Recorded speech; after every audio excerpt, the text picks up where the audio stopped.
dan TikTok kami di @medio by KG Media agar kamu tidak ketinggalan informasi podcast di jaringan media lainnya. Siapkan dirimu untuk mendengarkan cerita seru yang menegangkan.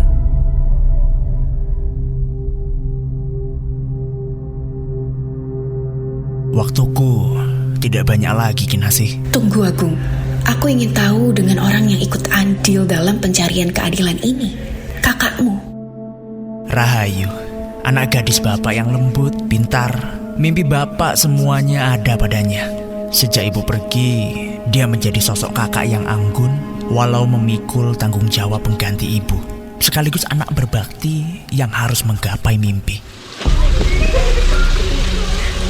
Sini. Ayo tarik benangnya. Wah, akhirnya bisa naik, Pak. Tarik yang kencang, tapi awasi terus belakangmu ya. Wih, nje, Pak.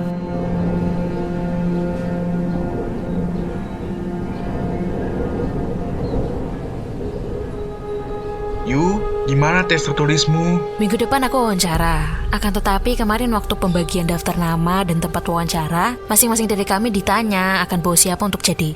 Nggak usah. Tidak perlu ada campur tangan siapa-siapa. Bapak yakin kamu pasti bisa lolos tanpa mereka. Kamu sudah belajar kan? Sudah, Pak. Tapi bukankah lebih baik jika ada yang membantu? Rahayu, kalau kamu sudah belajar, harusnya kamu yakin kamu bisa lolos. Toh, tes tertulismu lancar tanpa membawa siapapun. Lihat layangan itu. Benangnya harus ditarik agar terbang tinggi. Tapi yang menarik pun harus selalu berhati-hati dengan mengawasi belakangnya agar tidak terjatuh saat menarik mundur. Begitu juga denganmu, Kamu harus terbang tinggi. Dan Bapak yang akan mendorongmu dan akan selalu menjagamu. Tidak ada siapapun yang boleh mencampurimu. Kamu bisa ya, Nduk? Bapak yakin. Jangan lupa banyak berdoa dan usaha.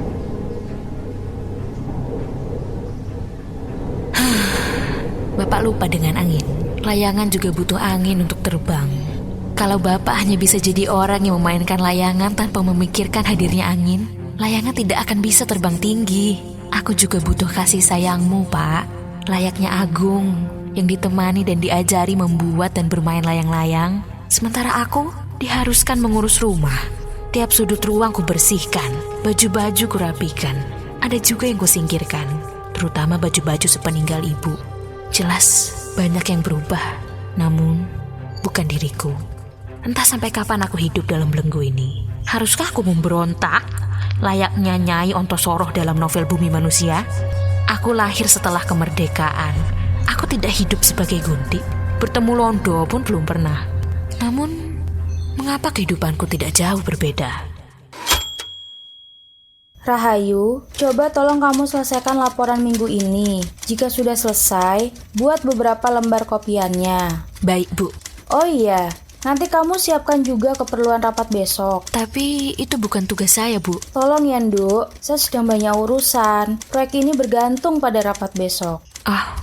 Baik, Bu. Bukan tidak terpikir untuk meminta sedikit waktu rehat. Akan tetapi, setelah ibu tiada, istirahat selalu menjadi sesuatu yang menakutkan bagiku. Tidak peduli di rumah atau di tempat kerja, aku harus selalu bekerja. Terdengar jahat, tetapi keberadaanku dalam keluarga seperti dosa yang pelan-pelan ingin dihapuskan. Bapak seakan-akan memproyeksikan diriku sebagai pengganti ibu. Ada benarnya perkataan Broto. Sebagai anak perempuan, kamu harus rajin, bisa mengurus rumah juga keluarga. Akan tetapi, bukan berarti kamu tidak berpendidikan. Kamu harus bisa memanfaatkan pendidikan itu dalam dunia kerja. Ingat, Rahayu, tidak semua perempuan mendapatkan keberuntungan seperti dirimu. Rahayu, kamu tinggal di desa Banjarsari kan? Iya, Bu, saya tinggal di sana. Kamu kenal Pak Broto dan Kades di sana? Iya, Bu, kebetulan Pak Broto dan Pak Kades teman baik bapak saya. Tolong kamu bertemu mereka dan selesaikan urusan administrasi ini ya. Dan karena kerja Mbak Rahayu bagus, juga kenal betul dengan Pak Kades dan lingkungan setempat, saya mengutus Mbak Rahayu sebagai kepala dalam proyek ini. Sanggupkah? Saya hanya bisa berkata terima kasih sudah memberikan kesempatan dan percaya pada saya.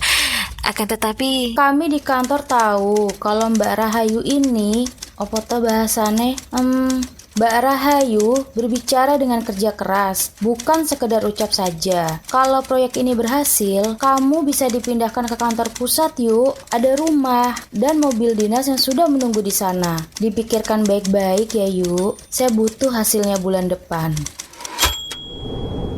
Siapa yang menyangka bahwa nama Broto yang kerap keluar dari mulut Bapak akan menggadaikan tanah milik warga desa. Dia juga bersekongkol dengan Pak Kades. Tentu tidaklah mengejutkan. Pak Kades juga ialah seorang yang mudah memberi tanda tangan dan cap.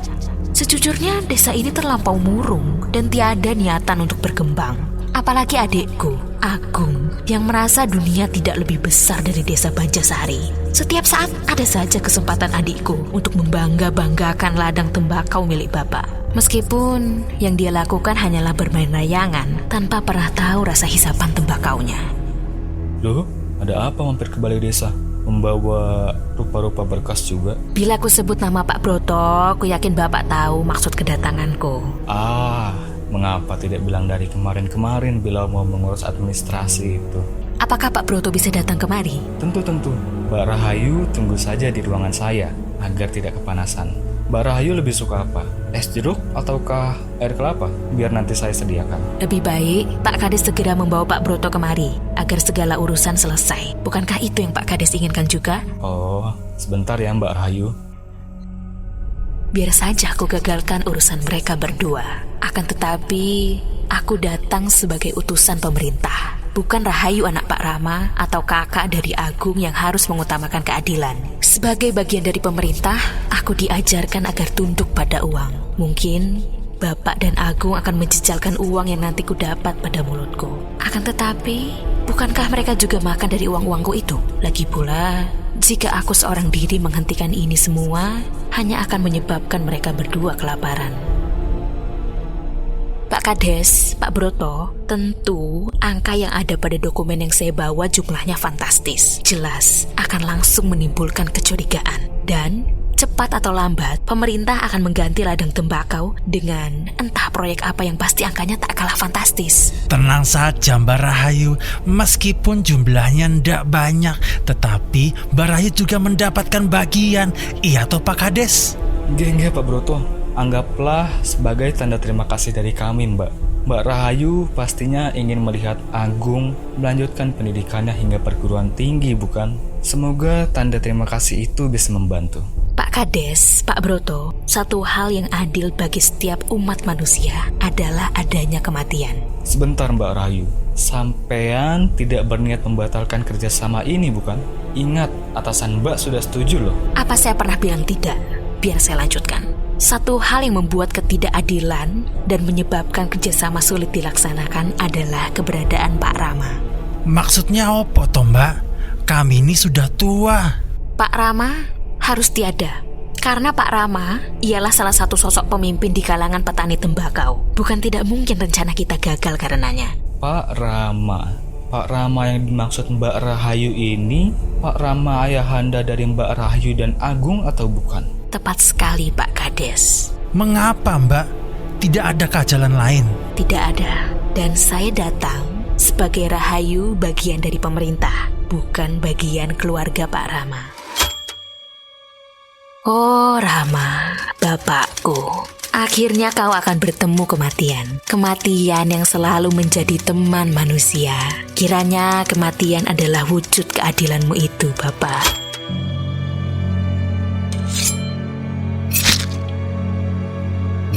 Terbanglah yang tinggi, Pak. Yang bersalah akan mati layaknya yang tidak bersalah. Yang tidur dengan tenang pun tidak mampu melawan layaknya yang tidur di tempat sampah. Kematian adalah penyeimbang kehidupan tanpa harus menyalahkan takdir atau kemarahan Tuhan. Hanya iman di dada yang mampu membuatku selalu tabah menjalani. Malam-malam aku sendiri tanpa cintamu lagi. Hanya satu kali